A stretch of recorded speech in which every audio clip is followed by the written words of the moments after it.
ஒரு மந்திர விசில் இருக்கு, அதை ஊதுறவங்களும் சரி, அந்த சத்தத்தை கேட்கறவங்களுக்கும் சரி, சாவு உடனே அவங்கள தேடி வரும். அப்படி புதுசா அந்த ஊருக்குள்ள வர பொண்ணு கிட்ட இந்த மந்திர விசில் கிடைக்குது. இதுக்கப்புறம் அவளும் அவளோட ஃப்ரெண்டும் அந்த விசில் கிட்ட இருந்து தப்பிக்கிறாங்களா இல்லையா அப்படின்றதுதான் மீதி படத்தோட கதை. நான் இன்னைக்கு சொல்ல போற படத்தோட கதை கண்டிப்பா உங்களுக்கு ஒரு ஹாரர் எக்ஸ்பீரியன்ஸை கொடுக்கும்னு நினைக்கிறேன். வாங்க வீடியோக்குள்ள போகலாம்.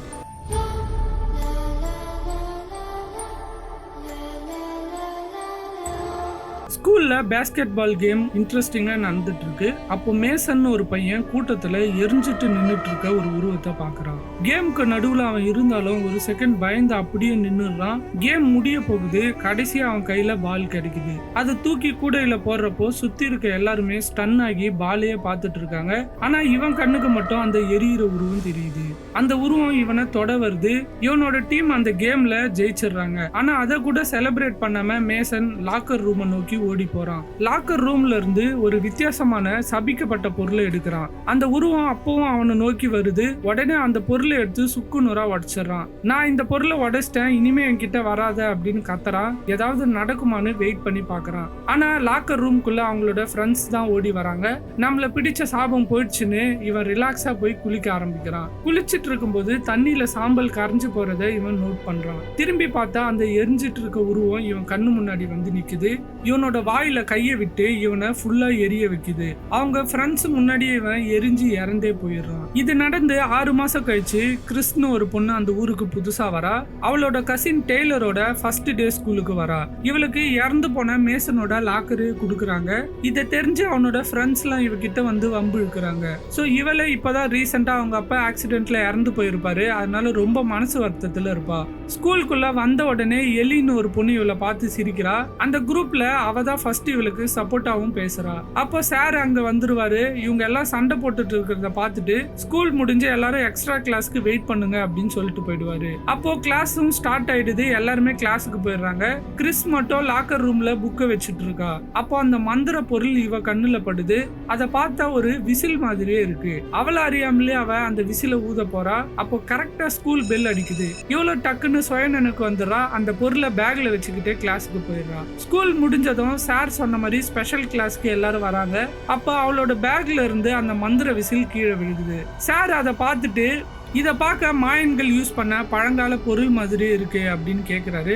உடனே கிறிஸ் வந்து இதை நான் நம்ம ஸ்கூல் லாக்கர்ல இருந்து தான் எடுத்தேன் அப்படின்னு சொல்றா. அதுல இருக்க பழங்கால வார்த்தைகள்லாம் வச்சு இறந்தவங்களை கூப்பிட இந்த விசில பயன்படுத்தி இருப்பாங்கன்னு சார் சொல்றாரு. அவருக்குமே அதை தான் மீன் பண்ணுதான்னு தெரியல. கூகுளை வச்சு அவங்க எல்லாருமே தெரிஞ்சுக்கிறாங்க. அப்போ சாரு ஸ்கூல்ல கிடைச்சதுனால இதை நானே வச்சுக்கிறேன் அப்படின்னு சொல்லிட்டு அவங்களுக்கு ஹோம்ஒர்க்கை மட்டும் கொடுத்து அனுப்புறாரு. அப்போ அதுல கிரேஸ்னு ஒரு பொண்ணு கிறிஸையும் கசின் டெய்லரையும் அவங்க வீட்டுல நடக்கிற பார்ட்டிக்கு கூப்பிடுறா. கிரேஸ் ஆல்ரெடி டீனை லவ் பண்ணிட்டு இருக்கா. இருந்தாலும் டெய்லரும் வந்து கிரேஸை ஒன் சைடா லவ் பண்ணிட்டு இருக்கான். இவங்க எல்லாரும் கிளம்பும் போது ஒரு காமிக் புக்கை கிளாஸ்லயே வச்சுட்டேன்னு சொல்லிட்டு டெய்லர் கிளாஸ்க்கு போறான். கிளாஸ்ல சார் அந்த மந்திர விசில எவ்வளவுக்கு விற்கலான்னு பார்த்துட்டு இருக்காரு. அப்ப அந்த விசில் ஒர்க் ஆகுதான்னு பார்க்க ஊதியும் பார்த்துடுறாரு. அவர் பண்ணதுலேயே ஒரு பெரிய தப்பு என்னதுன்னா அந்த விசில ஊதி பார்த்ததுதான். ஸோ அவரு கிளாஸை விட்டு வெளில போனதும் டெய்லர் உள்ள வரான். இவரோட ஸ்கிரீன்ல ஆன்டிக் பொருள் எல்லாம் அதிக விலைக்கு போறத பாக்குறான். உடனே அந்த விசில எடுத்துட்டு வந்துடுறான். சார் கிளாஸ் காரிடார்ல ஒரு உருவம் ஹாஸ்பிட்டல் கவுன் போட்டு நின்னுட்டு இருக்கிறத பாக்குறாரு. அந்த ஸ்கூலோட வேலைக்காரன் நினைச்சு கூப்பிடுறாரு. ஆனா எந்த பதிலுமே இல்ல. சோ வேற யாரோ ஸ்கூலுக்குள்ள வந்துட்டாங்களோ அப்படின்னு நினைச்சு போக சொல்றாரு. ஆனா அந்த உருவம் நகரவே இல்ல. அப்போ டக்குன்னு ஸ்கூல்ல வேலை செய்யறவரு பின்னாடி வந்து இவரை கூப்பிடுறாரு. ஒரு செகண்ட் உயிரே போயிடுது இவருக்கு. கிளாஸ்க்குள்ள வந்த உடனே அந்த கவுன் போட்ட உருவம் இவருக்கு முன்னாடி வந்து நிக்குது. அப்படியே இதயத்துல குத்தி இவரும் அந்த உருவம் மாதிரியே மாறி அங்கேயே இறந்து போயிடுறாரு. அண்ட் இவங்க எல்லாருமே கிரேஸோட வீட்டுல மீட் பண்றாங்க. டெய்லர் அந்த மந்திர விசில எடுத்து காட்டுறான். டீன் வந்து மோட்டிவேட் பண்றதுனால விளையாட்ட கிரேஸ் அந்த மந்திர விசில ஊதிடுறா. அந்த சத்தம் அங்க இருக்க எல்லாருமே ஒரு மாதிரி அட்டாக் பண்ணுது. உடனே ஏதோ நடக்க போகுதுன்னு எல்லாருமே வெயிட் பண்றாங்க. ஆனா எதுவுமே நடக்கல. சோ எல்லாருமே அங்க இருந்து கிளம்பிடுறாங்க. கிரேஸ் அப்படி அந்த விசில ஊதும் போது அவ கூட பாய் ஃப்ரெண்ட் டீன், கிறிஸ், எலி அப்புறம் டெய்லர் இவங்க எல்லாம் இருக்காங்க. வீட்டுக்கு போனதும் கிறிஸ் ரூம் ஜன்னல் வழியா வெளில பாக்குறா. அப்போ ஒரு உருவம் மரத்துக்கு மேல நின்று இவளையே பார்த்துட்டு இருக்கு. எல்லாருமே வீட்டுக்கு போயிடுறாங்க. அப்போ கிரேஸ் மட்டும் அந்த மந்திர விசில் என்னன்னு தேடி படிச்சுட்டு இருக்கா. அப்ப யாரோ இவளை கூப்பிடுற மாதிரியே சத்தம் கேக்குது. இவ அவளோட தம்பி தான் நினைச்சு சத்தம் போடுறா. ஆனாலும் அந்த சத்தம் கேட்டுட்டே இருக்கு. அப்போ ஸ்விம்மிங் பூல்ல இருந்து எழுந்து மேல வரா. யாருன்னு சத்தம் போடுறா. அப்போ வீட்டுக்குள்ள ஏதோ சத்தம் கேக்குது. இவ திரும்பி வீட்டை பார்க்கும்போது இவளுக்கு பின்னாடி ஒரு உருவம் ஓடி வருது. இவன் நல்லாவே அதை ஃபீல் பண்றா. போய் அந்த இடத்துல பாக்குறப்போ அங்க யாருமே இல்ல. ஒரு வயசான கை வந்து இவளோட கன்னத்துல கை வைக்குது. உடனே அவளோட தம்பி வந்து அவளை கூப்பிடுறான். கிரேஸும் சுத்தி முத்தி பாக்குறா. வேற யாருமே இல்ல. நெக்ஸ்ட் டே அவரோட சார் மர்மமான முறையில இறந்து போயிட்டாருன்னு ஸ்கூல்ல அஞ்சலி செலுத்துறாங்க.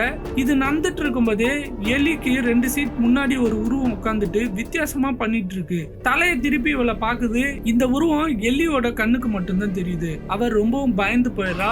அப்போ அந்த மந்திர விசில கிரேஸ் கிறிஸ் கிட்ட குடுக்குறா. இத நேத்து என் வீட்லயே வச்சுட்ட அப்படின்னு சொல்லிட்டு. அவங்க அதை மேசனோட லாக்கர்ல இருந்து தான் எடுத்தாங்க. சோ அவங்க ஃபேமிலி கிட்டே கொடுத்துடலாம் அப்படின்னு சொல்லிட்டு முடிவு பண்றாங்க. எலியும் கிறிஸும் அந்த மந்திர விசில எடுத்துக்கிட்டு மேசனோட வீட்டுக்கு போறாங்க. அங்க அவங்களோட பாட்டி மட்டும்தான் இருக்காங்க. ஃபேமிலியில இருந்த மத்தவங்க இறந்து போயிட்டு இருக்காங்க.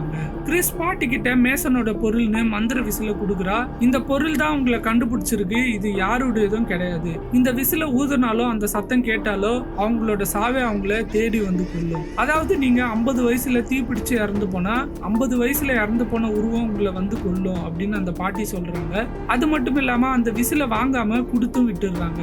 கிறிஸுக்கும் எலிக்கும் இதை நம்பர் தான் வேண்டாமானே தெரியல. ஆல்ரெடி எல்லி ஹாஸ்பிட்டல்ல தான் ரிசப்ஷனிஸ்டா பார்ட் டைம்ல ஒர்க் பண்ணிட்டு இருக்கா. சோ மேசன் அவங்களோட சாரு 2 பேரோட அட்டாப்சி ரிப்போர்ட்டும் பார்த்தா தெரிஞ்சிரும் இந்த பாட்டி சொல்றது உண்மையா பொய்யான்னு சொல்லிட்டு ஹாஸ்பிட்டலுக்கு போறாங்க. அந்த பாட்டி சொன்ன மாதிரியே தான் அவங்க ரிப்போர்ட்டும் இருக்கு. மேசனோட போன் ஸ்ட்ரக்சர்லாம் 40 வயசுக்கு மேல இருக்கிற ஒரு ஆளோட போன் ஸ்ட்ரக்சர் மாதிரி இருக்கு. அவங்க சாருமே 4வது மோசமான கேன்சர் படிநிலை வர போய் தான் இறந்து போயிருக்காரு. உடனே ரீசெண்டா விசில ஊதுன கிரேஸை காப்பாத்த ஹார்வெஸ்ட் ஃபெஸ்டிவலுக்கு இவங்க 2 பேரும் போறாங்க. ஃபெஸ்டிவல்ல கிரேஸ் தன்னோட பாய் ஃப்ரெண்ட் கிட்ட மே ஸ்கூல்ல போறேன் முடிஞ்சா என்ன கண்டுபிடின்னு விளையாட்ட சொல்லிட்டு அவ தனியா போறா. கிறிஸும் எலியும் ஃபெஸ்டிவலுக்கு வந்த உடனே நோவான்னு ஒருத்தனை மீட் பண்றாங்க. அவன் சர்ச்ல யூத் லீடரா இருக்கான். சின்ன பசங்களுக்கு எல்லாம் போதை பொருள் சப்ளை பண்றான். ரீசெண்டா ஒரு சின்ன பையன் கூட இவனால இறந்து போயிருக்கான். சோ அவன் இவங்க கிட்ட வந்து போதை பொருள் வேணுமான்னு கேக்குறான். ஆல்ரெடி இவனை பத்தி தெரிஞ்சிருந்த கிறிஸ் கோவத்துல இருப்பா. இதுதான் சான்ஸ்னு அவனை 2 பேரும் அடிச்சுட்டு அங்க இருந்து கிளம்புறாங்க. மே ஸ்கூல்ல போயிட்டு இருக்க கிரேஸ்க்கு முன்னாடி ஒரு வயசான உருவம் வந்து நிக்குது. அதை பார்த்து பயந்து இவ ஓட ஆரம்பிக்கிறா. ஆனா அந்த உருவம் இவளை துரத்திட்டே வருது. இந்த உருவம் கிரேஸை தவிர வேற யாரு கண்ணுக்குமே தெரியல. உடனே கிரேஸ் அவளோட பாய் ஃப்ரெண்டுக்கு கால் பண்றா. ஏதோ ஒரு உருவம் என்ன துரத்துதுன்னு சொல்றா. அது ஃபெஸ்டிவல்ன்றதுனால இவ விளையாடுறதா அவன் நினைக்கிறான். ஆனா அதுக்குள்ள அந்த வயசான உருவம் மறுபடியும் அவன் முன்னாடி வந்து நிக்குது. ஒரு மண்வெட்டி எடுத்து கிரேஸ் அந்த உருவத்தை அடிக்கிறா. அதே அளவுக்கு இவளுக்கும் அடிப்படுது. இவளுக்கு ஒண்ணுமே புரியாம எழுந்து கத்திக்கிட்டே ஓடுறா. இப்பதான் இவ ஏதோ ஆபத்துல இருக்கான்னு அவ பாய் ஃப்ரெண்ட் உணர்றான். கிரேஸ் ஒரு சுரங்கத்துக்குள்ள தவழ்ந்து போயிட்டு இருக்கா. அந்த உருவம் அவளை துரத்திட்டே வருது. அவளோட காலை பிடிச்சிடுது. உடனே அவ வயசானவளா மாற ஆரம்பிக்கிறா. எப்படியும் அந்த உருவத்துக்கிட்ட இருந்து தப்பிச்சு வெளில வரா. ஆனா எதிர்பார்க்கறதுக்குள்ள அந்த உருவம் மறுபடியும் அவளை பிடிக்குது. அவளும் வயசானவளா மாறி இறந்தே போயிடுறா. மீதி இருக்க கிறிஸ், எலி, டெய்லர் அண்ட் டீன் மீட் பண்றாங்க. கிறிஸும் எல்லியும் எல்லாத்தையுமே எக்ஸ்பிளைன் பண்றாங்க. அடுத்து நாம தான் இறக்க போறோம்னு சொல்றாங்க. ஆனா டீன் இதெல்லாம் நம்பல. இறந்து போனது வேற யாருன்னு சொல்லிட்டு இவங்களெல்லாம் திட்டிட்டு போயிடுறான். கிரேஸை ஒன் சைடா லவ் பண்ணிட்டு இருந்த டெய்லர் ரொம்ப சோகமா மாறிடுறான். வீட்டுக்குள்ள ஃபுல்லா குடிச்சிட்டு போற டீன் உள்ள போனதும் ஒரு வித்தியாசமான உருவத்தை பார்த்து பயந்து போயிடுறான். நெக்ஸ்ட் டே கிறிஸ், எல்லி, டெய்லர் 3 பேரும் போய் மேசனோட பாட்டி கிட்ட தப்பிக்க என்ன வழின்னு கேக்குறாங்க. அப்போ உங்களுக்கு பதிலா வேற ஒருத்தர் இறந்தா மட்டும்தான் உங்களால தப்பிக்க முடியும் அப்படின்னு அந்த பாட்டி சொல்றாங்க. இதை கேட்ட உடனே டெய்லர் என்கிட்ட ஒரு ஐடியா இருக்குன்னு சொல்லிட்டு அங்கிருந்து வேகமா கிளம்பிடுறான். டீன் வீட்டுல பயந்து போய் உட்கார்ந்துட்டு இருக்கான். அப்போ ரூம் கதவை யாரோ திறக்கிற மாதிரியே இருக்கு. ரத்தத்தோட ஒரு கை மட்டும் வெளில வருது. பயந்து போய் அவன் கதவை க்ளோஸ் பண்ணிடுறான். அப்போ இவனை மாதிரியே ஒரு அடிப்பட்ட உருவம் இவன் பின்னாடி வந்து நிக்குது. இவனுக்கு ரூம்குள்ளேயே ஆக்சிடென்ட் நடக்கிற மாதிரி அங்கேயே கொடூரமான முறையில இறந்து போயிடுறான். டெய்லர் என்ன பண்றான்னா அந்த ஊர்ல குழந்தைகளுக்கு ட்ரக் சேல் பண்ணிட்டு இருக்க பாலை கடத்தி அவனை அந்த மந்திர விசிலுக்கு பலி கொடுக்கலான்னு நினைக்கிறான். அவன் கையை கிழிச்சுக்கிட்டு அவனோட மரணத்தை கூப்பிடுறான். அப்போ கிறிஸும் எலியும் அவனை தடுத்து நிறுத்திடுறாங்க. டெய்லர் மில் மிஷின்ல மாட்டி இறந்து போற மாதிரி செதறி அங்க இறந்து போறான். இப்போ கிறிஸுக்கு ஒரு யோசனை வருது. நம்மளோட ஹார்ட்டை நிறுத்தி மறுபடியும் துடிக்க வச்சாலும் நம்ம இறந்ததான அர்த்தம் அப்படின்னு சொல்லி ஒரு ஆபத்தான திட்டத்தை போடுறான். எல்லி கிறிஸ்க்கு ஊசி போடுறா. அவளை ஐஸ் தண்ணியில படுக்க வைக்கிறா. அவளை அவளோட மனசுக்குள்ளேயே அவ சண்டை போடவும் ஆரம்பிக்கிறா. அப்போ நோவா இவங்க 2 பேரையும் கொல்றதுக்காக உள்ள வரான். அவன் ஷூட் பண்றதுல எல்லிக்கு அடிபட்டுடுது. எல்லி எப்படியாவது கிறிஸ காப்பாத்தணும்னு ட்ரை பண்ணிட்டே இருக்கா. ஒரு வழியா கிறிஸ் அவளோட மரணத்தையே ஜெயிச்சு கண்ணு முடிக்கிறா. இப்போ அவளால அந்த மரணத்தையே பார்க்க முடியுது. எல்லியோட மரணத்தை அவ கண்ணு முன்னாடியே பாக்குறா. அப்போ நோவா இவங்களை கொல்ல உள்ள வந்துடுறான். எல்லியோட உடம்புல இருந்து ரத்தம் வழிஞ்சிட்டு இருக்கு. நோவா எல்லியோட பிளட்ட கையில தொட்டு பாக்குறான். உடனே எல்லியோட மரண சாபம் நோவாவுக்கு போயிடுது. நோவாவோட மரணத்தையும் அவன் பாக்குறான். அதை ஷூட் பண்ண ஆரம்பிக்கிறான். அவனும் அங்கேயே இறந்தும் போயிடுறான். எல்லி கிறிஸ் 2 பேர் மட்டும்தான் அங்க இருந்து தப்பிக்கிறாங்க. இது நடந்து 3 மாசம் கழிச்சு எல்லியும் கிறிஸும் அகைன் நார்மலான லைஃபை லீட் பண்றாங்க. அப்போ ஸ்கூலுக்கு புதுசா இன்னொரு பொண்ணு வரா.